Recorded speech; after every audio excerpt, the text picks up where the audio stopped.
Hi, I'm Nancy Seiler. For today's Ask Nancy, we've got a decorating expert from Wilton who's going to show you some great, fun project ideas. Hi, I'm Beth Summers, and I want to show you how easy it is to turn a plain old sheet cake into a masterpiece using the PunchCutDecorate system and sugar sheets. Check out all these fabulous designs. Even if you've never decorated before, you can create these cakes. I promise you it's that easy.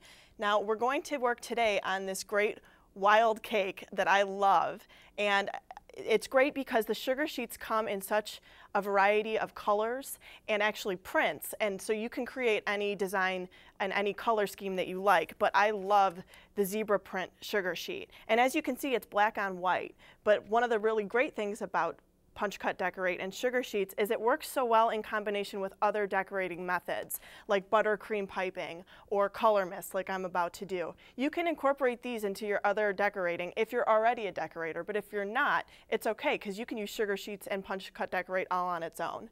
So this cake is pink, but I'm going to use blue color mist, and I just want to show you how cool it is to go from the white to the blue. Now I just take my can, shake it up, and I have this on parchment to protect my counter around it. And just very evenly going to go over the sheet, and it just picks up the color wonderfully. Now you're just going to let this dry for about 20 minutes, set it to the side so that the color can set, and I've actually done a couple in advance that we're going to work with. So check that out. Super cool, love it. Very modern, I love this technique. Now from these, I need to cut strips to go around the outside of my cake. It's going to make like a border.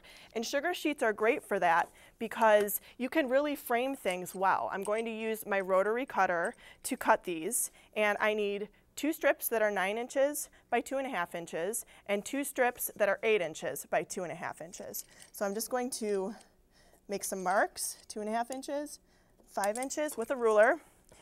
And look at how easy I can just line up my marks and cruise right along the line with my rotary cutter. You could also use, food safe scissors for this or a crafting knife. And now I'm going to do my 9 inches. And one more time.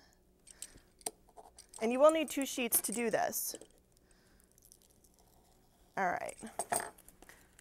Just like that. There's one. Perfectly clean cuts every time because I measured. And I can get one more out of this. 3, and then this one will be off to the side. And I love this for a girl's birthday, girl's night out, things like that.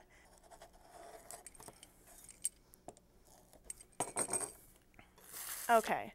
Now sometimes if you put a little bit more icing or less icing on your cake, or you bake in a slightly different size pan, you'll have to alter your measurements just a little bit, and that's okay because you can just use, like I said, regular scissors to cut these. And I'm going to attach these to my buttercream iced cake with just a little bit of piping gel.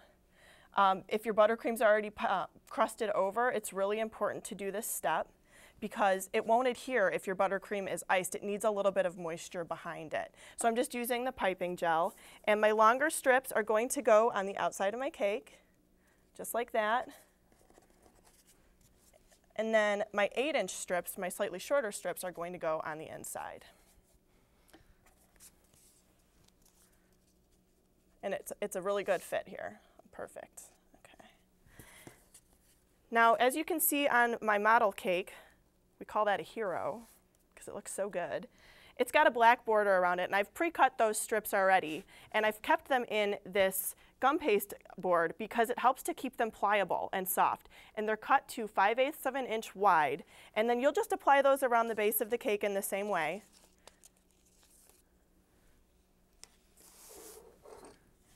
With more piping gel because we want to make sure that it sticks on. And you'll need 4 strips cut the whole length of the sheet, and then another 2 that are 2.5 inches long, and that's going to make up the difference here at the edge. Just like that. And again, if it's a little bit long, you can always cut that off with your scissors. So you would just continue around the cake in that way. Then you can make a plaque for the center using a white sheet, and you're going to cut that to 8.5 by 5. And just to make things simple, because I know you're understanding how easy it is to use the rotary cutter, I'm just going to cut this without measuring. But again, if you use your ruler, you'll be able to maximize your sheet, and you'll end up getting more out of it. So I'm going to make my cut,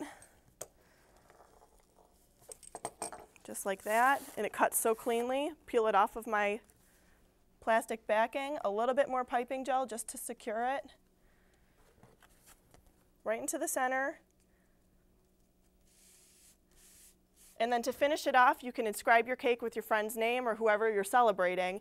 On this cake, we've used cookie cutters traced around them with food safe markers, food writers, and then cut out those letters. But because I mentioned PunchCutDecorate and sugar sheets go so well with other decorating mediums, I'm just going to actually take a bag of black buttercream and write my inscription on, because I had some on hand. You have it in the freezer or something like that and you want to use it up. If you don't have the cookie cutters, you can always put your inscription in buttercream. You can use sugar sheets with fondant, gum paste, buttercream, anything you have, PunchCutDecorate and sugar sheets work well with. So I'll just finish it off.